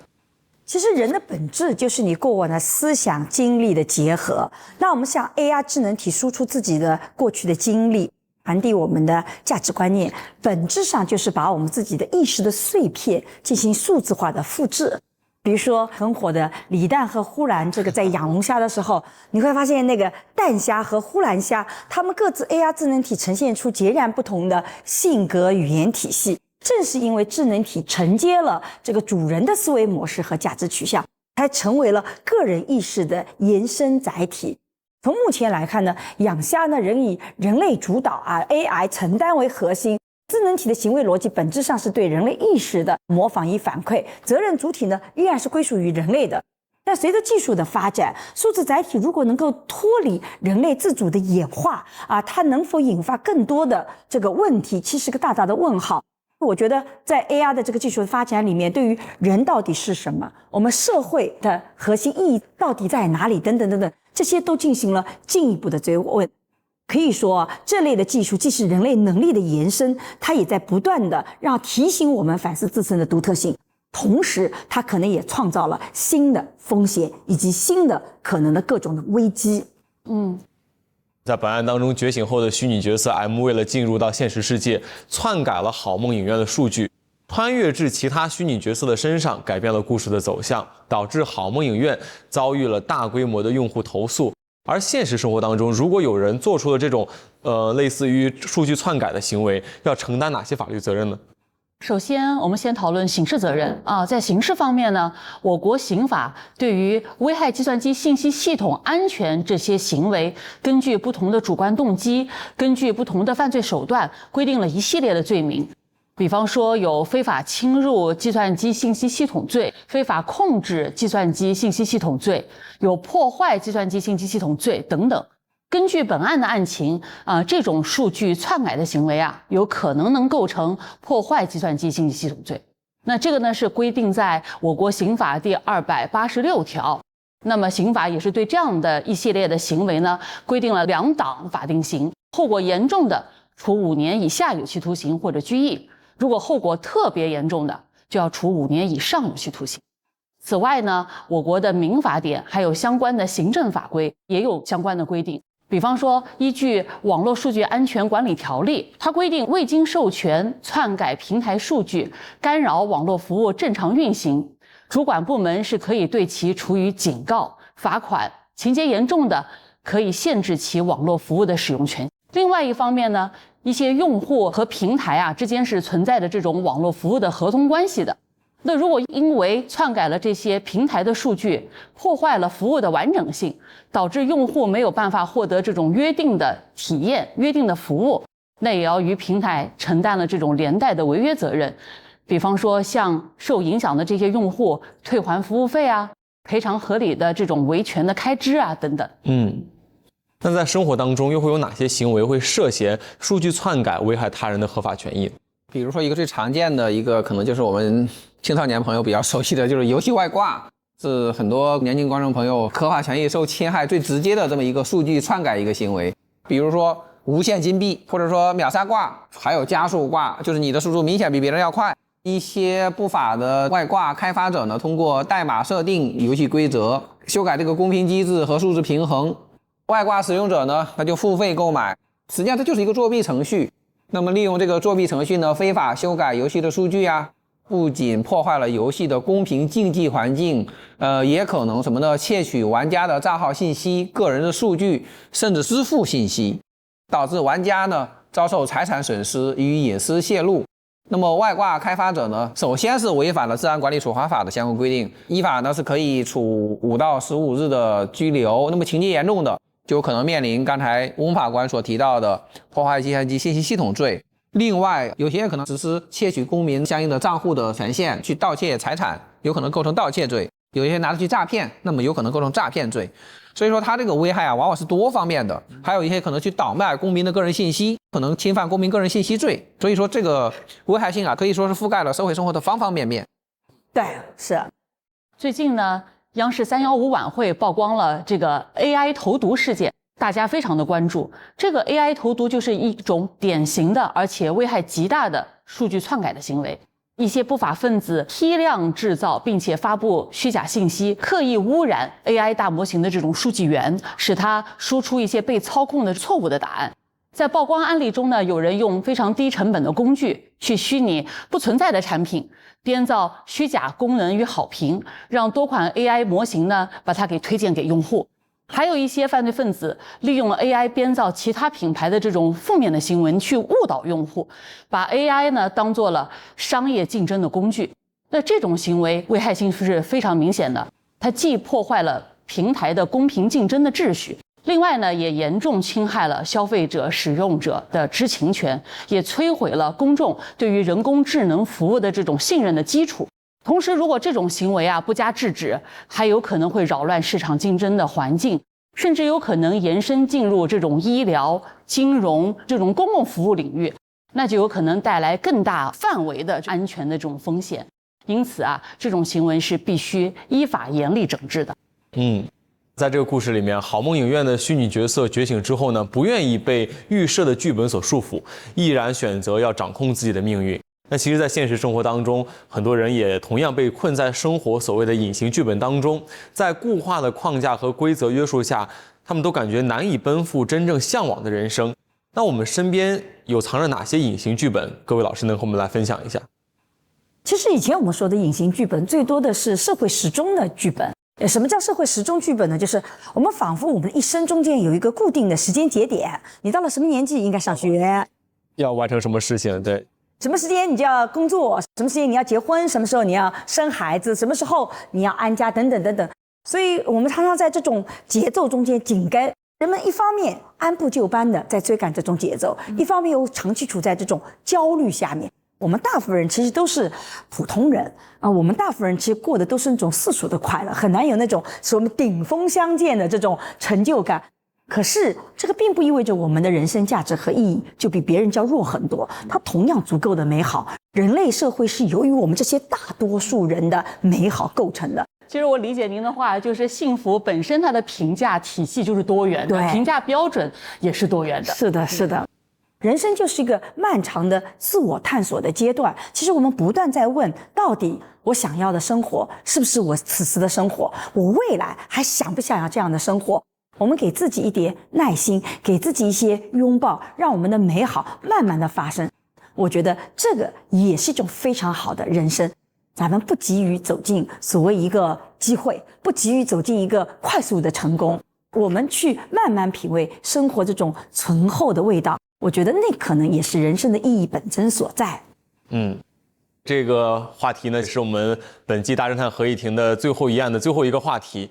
法律为技术发展划定了边界，而伦理为社会前行也指明了方向。每个人对自我与自由的追求，也在实践当中不断推动规则的完善。也希望我们既能够拥抱科技带来的无限可能，也要守住内心的良知和法律的底线，在探索未知的路上，始终与法同行，与善相伴。那么至此，我们本季大侦探合议庭也全部结束了。这一季我们共同又扣击了许多备受关注的公共议题。再一次感谢每一位莅临我们大侦探合议庭的法官，与我们分享了如此多宝贵的法律智慧。也要感谢我们的沈老师，从社会学的角度为我们带来了规则之下人性的光谱。那大侦探合议庭，我们下一季不见不散。再见。再见。欢迎大家来到我们大侦探的闪耀侦探之夜。本季表情包合集，他爱他，他爱他。啦啦啦啦啦啦啦！我爱上一个很像我的人，多不了一点。马年开跑，全员跟立马就位，请揭晓本季侦探的徽章数目。我的妈呀，20个！你被确诊为什么？验证码。哎妈，牛马吧，应该是。这对吗？天黑，我可以一下就来了。请闭眼。我是预言家，我们觉得有双狼在场。天哪！但是我也验出来个狼人。3匹狼啊！场上有2个预言家，要么就是保护，我知道你的底牌，要么就是在搅局。我是捣蛋鬼，我换了牌，勋也不知道为什么这么愣啊！我是捣蛋鬼，我是酒鬼，我也是酒鬼，俩酒鬼，俩捣蛋鬼。那您的角色能说吗？啊！9个人出了10个人，每个人都在晚上有行动。大宝贝来切蛋糕来！大侦探10周年生日快乐！大侦探联合微博发起了我与大侦探的万水千山主题征集活动，嘉宾们和假粉们踊跃参与，分享了自己与大侦探一路走来的珍贵记忆，从初遇的心动瞬间到一路同行的点滴感动，这是我们与大侦探共同走过的万水千山，让我们一起来看看吧。最后一期其实是一个这一季的大集合，相当于一个小宇宙吧。大家今天都是影片里的设定的角色，但是其实最后多多少少大家通过自己的方式都对自己的人生有了一定的感知和感受，然后都想通过某种事件来让自己变得有自主意识。这个案件探讨了一个就是人的意识上传到虚拟世界，人工的智能想要进入到现实世界的这种冲动，它会让我们联想起很多，就是智慧的本质到底是什么，所谓的灵魂到底是什么，人和 AI 的区别边界到底在哪里。我觉得看起来好像这些东西离我们很远，但是不得不承认科技的发展确实比我们想象的要更快，所以我们还是要时刻做好准备吧，迎接明天的到来。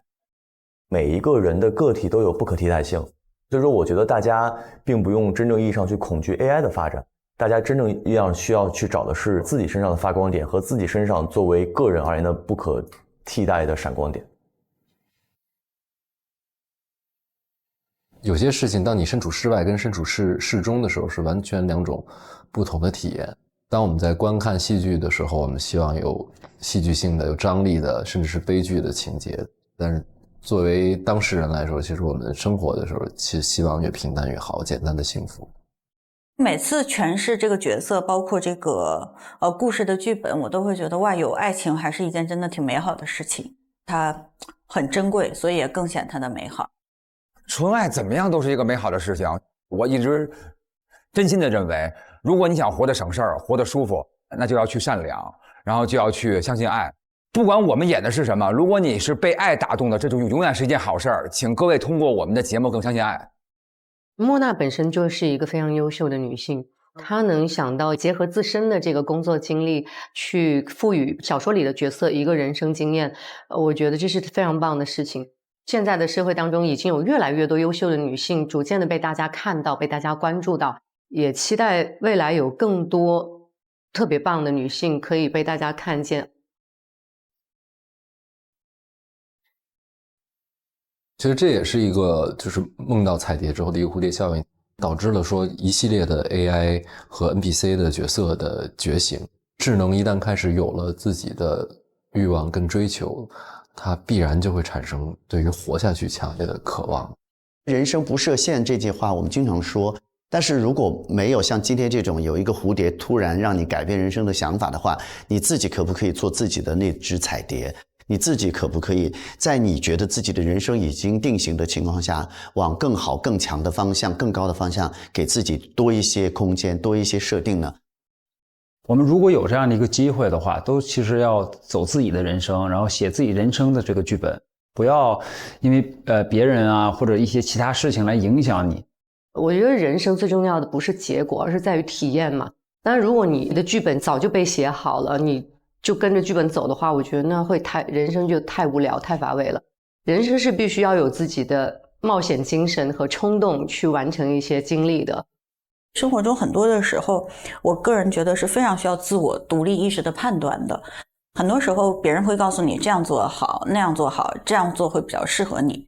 但是于自己本身而言的话，还是要坚定你自己心里最相信的那个方向。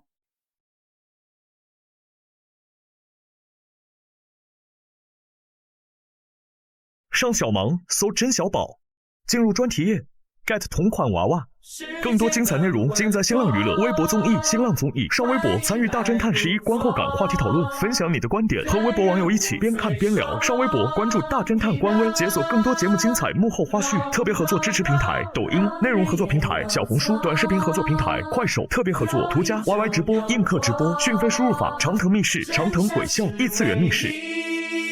法则。